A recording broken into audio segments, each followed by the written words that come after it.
آیت نمبر 1 الف لام را تلک آیات الکتاب المبین۔ یہ اس کتاب کی آیتیں ہیں جو حق کو واضح کرنے والی ہے، اور ایک ترجمہ یہ بھی کیا جاتا ہے کہ یہ ایک روشن کتاب کی آیات ہیں۔ الف لام کے بارے میں کہا جاتا ہے کہ 5 سورتوں کا آغاز الف لام را کے ساتھ ہوا ہے، ان میں سے 4 سورتیں نبیوں کے نام پر ہیں: سورہ یونس، سورہ ابراہیم، سورہ یوسف اور سورہ ہود۔ اور جہاں کہیں پہ بھی الف لام را حروف مقطعات آتے ہیں تو اس کے بعد قرآن کی بات کی جاتی ہے۔ پھر آیت میں تلکا کا لفظ آتا ہے جو کہ دور کی چیز کی طرف اشارہ کرنے کے لیے آتا ہے۔ اس میں یہ معنی ہے کہ یہ کتاب اس دنیا کی نہیں ہے، یہ آسمانی کتاب ہے، 7 آسمانوں کے اوپر سے آئی ہے، اس کا بہت اعلیٰ مقام ہے۔ تو ہمارے ہاتھ میں جو قرآن ہے یہ زمینی چیز نہیں ہے بلکہ یہ آسمان کی ایک بہت بڑی نعمت ہے۔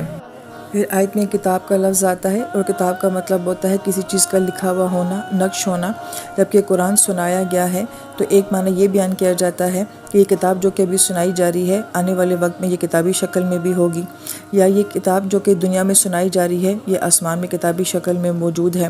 اور ایک معنی یہ بھی بیان کیا جاتا ہے کہ وہ کلام جو کہ سنایا جاتا ہے یا بولا جاتا ہے، اور وہ کلام جو کہ لکھا جاتا ہے، ان دونوں میں بہت فرق ہوتا ہے۔ یہ 2 مختلف طرح کی نوعیت کے کلام ہوتے ہیں، مگر قرآن ایک ایسا اعجاز رکھتا ہے کہ جیسا یہ سنایا گیا ہے اور جیسا یہ لکھا گیا ہے، ان دونوں میں معمولی سا بھی آپ کو فرق نظر نہیں آئے گا۔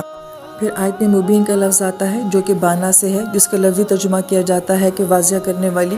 اور بانا ایک کھلے بڑے وسیع میدان کو بھی کہا جاتا ہے، کیونکہ میدان جتنا بڑا ہوتا ہے وہاں پہ ہر چیز آپ کو دور دور تک بہت کلیئر اور واضح نظر آتی ہے۔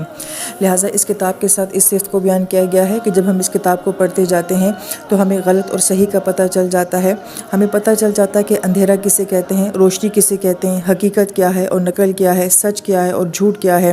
تو گویا کہ جو ہم یہ کتاب پڑھتے جاتے ہیں ہمارے کانسیپٹ کلیئر ہوتے جاتے ہیں، ہماری سوچ واضح ہوتی چلی جاتی ہے، ہمیں شرح صدر حاصل ہوتا ہے، ہمیں زندگی سمجھ آنے شروع ہو جاتی ہے۔ تو گویا کہ اس کتاب کی بہت بڑی خوبی یہ ہے کہ یہ آپ پہ ہر چیز کو، دنیا کو بھی کلیئر کر دے گی، آخرت کو بھی کلیئر کر دے گی، آپ کی زندگی کے مقصد کو بھی کلیئر کر دے گی۔ تو گویا کہ ہر چیز آپ کو بڑی واضح اور بڑی صاف نظر آنے شروع ہو جائے گی۔ یہ کتاب المبین کا اعجاز ہے۔